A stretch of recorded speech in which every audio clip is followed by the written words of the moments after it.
Hello, and welcome to episode 20 of The Dig. When we talk about constructing concrete linings, we envision setting up cement plants and mixers, but what if we could just show up with concrete on a roll and just add water?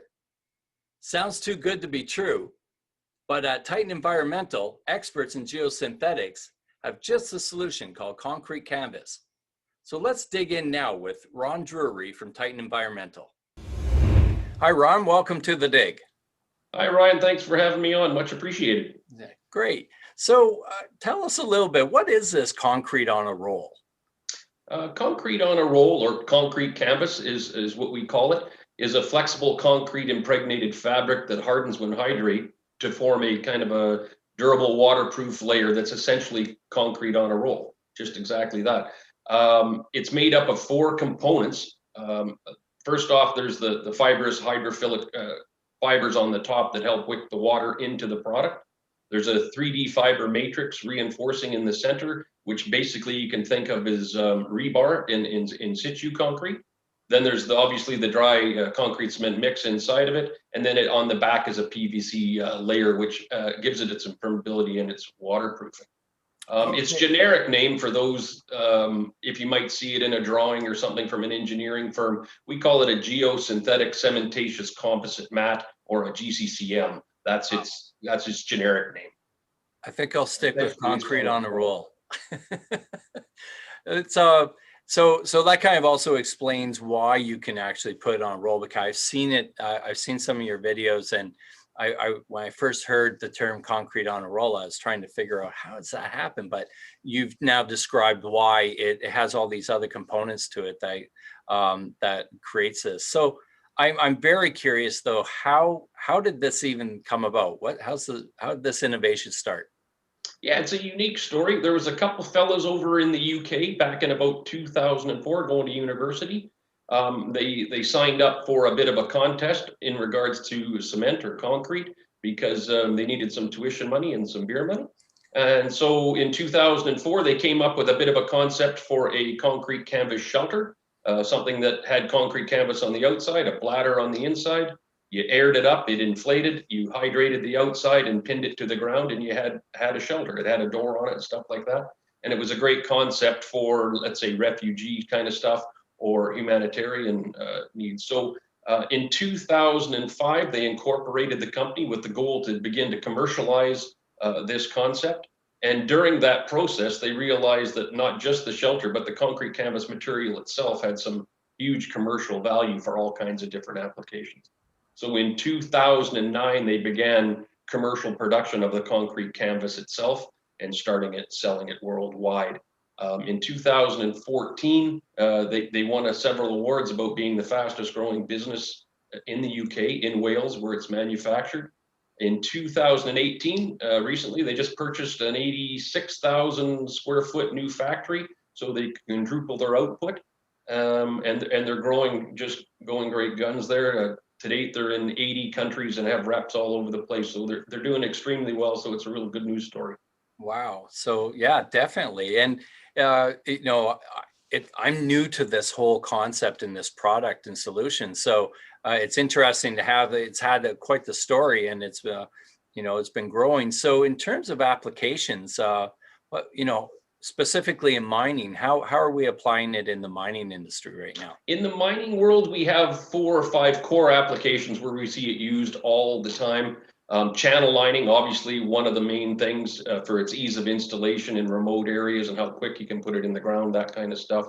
Lining spillways, lining channels, slope protection being another one. Stop slopes from eroding, protecting the slopes from vegetation and all the rest of it. Bund lining and more of a petrochem, lining tank farms, that kind of thing. Secondary containment.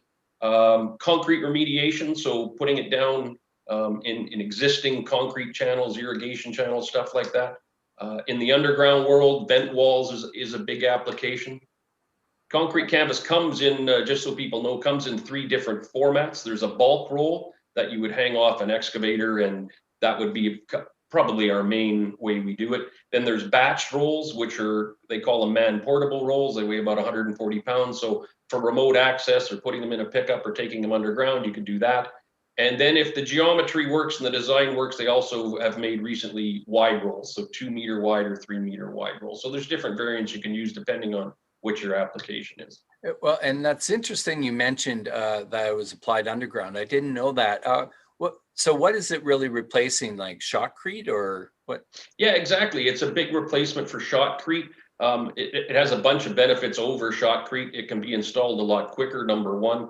You don't need as many guys. You don't need so much equipment. It's not quite as dirty. You can simply build whatever form you want, whether it's steel, whether it's wood, whether it's mesh, hang the concrete canvas on it, and then use a non-off-gassing spray foam around the edges to seal it up, hydrate it, and there you have a wall. And because ventilation costs underground are huge, so the better you can do with your ventilation, the more money. Yeah, definitely, definitely. So do you have a specific example that you could share with us where this was applied in the mining industry? Yeah, we recently did a job up in the Yukon. So it's a good showcase in the essence. It's in cold weather because everybody wants to know, being in Canada, how does it work in the cold weather? How does it handle the winters? And because of its flexural characteristics, it handles the winters and the freeze thaw extremely well because it has about a 5% flexural strength to it, so it can handle those undulations. So we did that job up in the Yukon. We lined 2 big, huge channels. A couple of the benefits the customer liked was the speed we could install it because, you got to fit in between other contractors doing other things. And we're a little bit more weather resistant. Concrete canvas obviously doesn't mind the rain.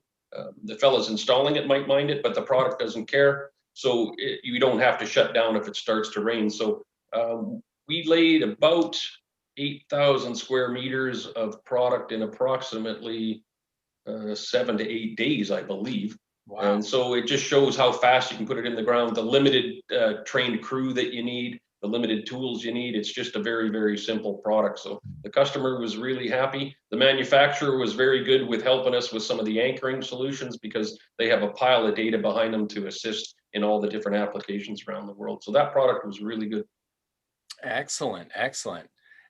So where do you see this product going? Like, is that like typical of what I see with innovations is there's an application, and then people start adapting it to other solutions or solving other problems. But where do you see it? Yeah, it's actually quite interesting because not too many days go by when I get a phone call and somebody says, "Can I use it here?" or "Can I use it here?" and that kind of thing.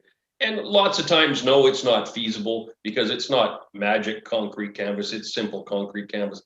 But it does have vast different solutions from, we're getting into remediation. Weed suppression is a huge thing now where you're putting this along highways, you're putting it under fences to cut down on your mowing and your weed eating costs.